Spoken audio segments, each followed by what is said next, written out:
Hello, pre-calculus type people. Hope you're all having a fantastic day today.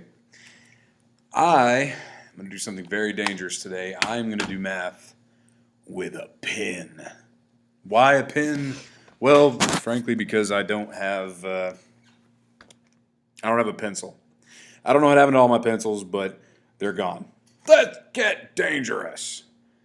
Okay, so today we're going to be talking about exponential equations, which very simple here is just solving for variables that are in exponents. So an exponential equation will have a term in the form of some base to the power of x, right? And I would be solving for the mighty x.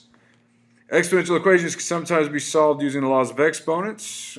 Basically, the goal here is to get the same bases on both sides of the equal sign and then solve for their exponents. Because if b to the m equals b to the n, then obviously m and n have to be the same. So here's the thing. I'm going to get through these as quick as I possibly can because most of you watch these on 2 times as fast anyways. So we might as well get them done. 2 to the third times 2 to the x. Multiply them together with your like bases, you get 2 to the 3 plus x, because when you multiply like bases, you add their exponents, equals 16 is going to be 2 to the 4th power, all raised to the negative x. So this is 2 to the 3 plus x has got to be 2 to the negative 4x. Now, because that's going to be a thing, I can set 3 plus x equal to negative 4x, but I can only do that because I have the same bases, 2 and 2. And here's just a matter of solving for x. So move your x over, you get 3 is going to be equal to negative 5x. Divide by negative 5, x is negative 3/5. Cool? Cool. Over here, same process. 2, 4, and 8, so probably going to go with a base of 2 on these. I'm going to try and keep this as straight up and down as I can. Yay! So that's going to be 2 cubed, and then x squared outside, 2 squared, and a power of x, which is 2 to the 1st power. So if you want to write a little 1 up there, you can. You can. It's okay. Okay, so subtract the x. Well, this will be 3x squared and 2x, right? So subtract their exponents, you end up with 2. 3x squared minus 2x equals 2 to the 1, right? 3x squared, 2x. Subtract their exponents because they're on top of each other. So 3x squared minus 2x. So then you have 3x squared minus 2x equals 1. Now, because you have multiple powers of x, most of you are going to ignore what I just said. But because you have multiple powers of x, you have to bring the 1 over, set it equal to 0. 3x squared minus 2x minus 1 equals 0. And you need to factor it. Doodle-doo, doodle-doo, 3x and x over here, plus 1 and a minus 1, solve for x.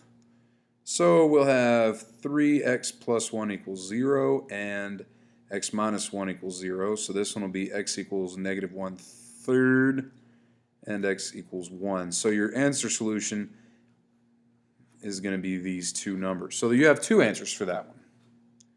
Cool beans? Cool beans. I agree. Beans which are cool. Now this guy's pretty weird because you have 3 to the power of x and then a 1 over 27. So again, I'm looking for the same bases on both sides of these things. So I've got 3 to the x, and I can rewrite 27 as 3 to the 3.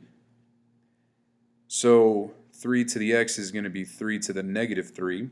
Notice I can bring that up, and now the bases are the same. See, over here I had 1 over base 3.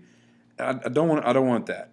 I want it to be positive numbers everywhere, or excuse me, not positive numbers, but whole bases. I don't want to deal with too many fractions if I can get away with it. So x is negative 3.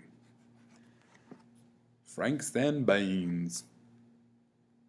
Over here, 9 and 27, so they have a common root, a common base of 3. So that's 3 squared raised to the power of x plus 1 is equal to, what is this? This is 27 to the 1/2, so that's like 3 cubed to the 1/2 power, right?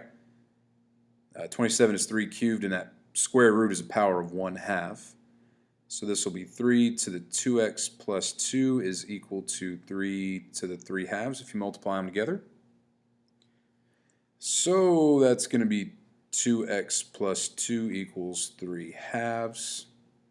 Notice how I changed that when I wrote it. A lot of people are still writing their fractions wrong. Fractions got to be one on top of the other. The only place it's acceptable to use a slashy little slashy backslash forward slash whatever you call that slashy thing is when the exponent is a fraction. That's the only time when it's acceptable to use a little slashy symbol. Anywho, okay, so 2. Now there's a couple of ways to do this. Let me do it this way. Multiply by 2. Multiply by 2. Why would I multiply by 2? Well, that gets rid of the denominator. So it's 4x plus 4 equals 3. And then all of a sudden, there's no more fractions. Yay! 4x is -1. Subtract your 4 over. So x is -1/4. 1/4. Okay, so 25 and 5, so this will be 5 to the -1 and 2 minus x equals, and this is 5 squared. So that'll be 5 to the power of positive x minus 2. If you change those around, that's a -2 and a positive x equals 5 squared. Cool. X minus 2 equals 2. X is equal to 4. Bam. Number 6. Did I do these backwards? Nope. Okay. Okay. This is a big guy right here. This is the first time we've seen this, at least in this lesson, where we have the two different bases split by a adding or subtracting. Remember, that makes these two terms muy importante, I believe is how they say. Muy importante. So the first thing I'm going to do is convert them all to the same base. This is 2 squared to the x minus 2 to the x equals 0. So this is 2 to the 2x minus 2 to the x equals 0. Now this is where it gets a little weird. Not very weird, but I'm going to move this guy over here. And I'm going to call it 2 to the 2x equals 2 to the x. And the reason why I do that is because I need an equal sign with bases on both sides of it. So that gives me my exponents here, same bases, so I just set the exponents, 2x equals x. Yay! And this actually cancels out to all being x equals 0. That's going to mess some people up, so let me go this direction. Subtract your x. Subtract your x. Well, I guess I don't have to go that direction. I can just subtract x. Subtract x from over here, subtract x from over here. There we go. So I had to get this other base, this -2 to the x over here, so that I could set the bases equal to one another and just drop the exponents down. Once I did that, then you can go ahead and move that x back over there, minus x, 1x equals 0. Bob is your uncle, and you're off to the races with 0 being the answer. 7. Ooh. E. E. E is a number. E is just a number like pi. Pi is a number. E is a number too. Oh, I just marked my paper in pen. That's okay. This is e to the x squared, which is e to the 2x, if we multiply those together, is equal to e to the x squared. Now notice the difference between the left and the right side. This is e to the x squared. This side is e to the x squared. Here we are multiplying 2 and x. Here this is actually, the exponent is actually squared. So anyway, bases are e, same bases, drop them down. 2x equals x squared. Multiple powers of x, set it equal to 0. You got 0 is equal to x squared minus 2x. Factor out the x, you got x minus 2. So x is going to be 0, and x is going to, x minus 2 is going to be 0. So you got x is equal to 0 and 2. Peace.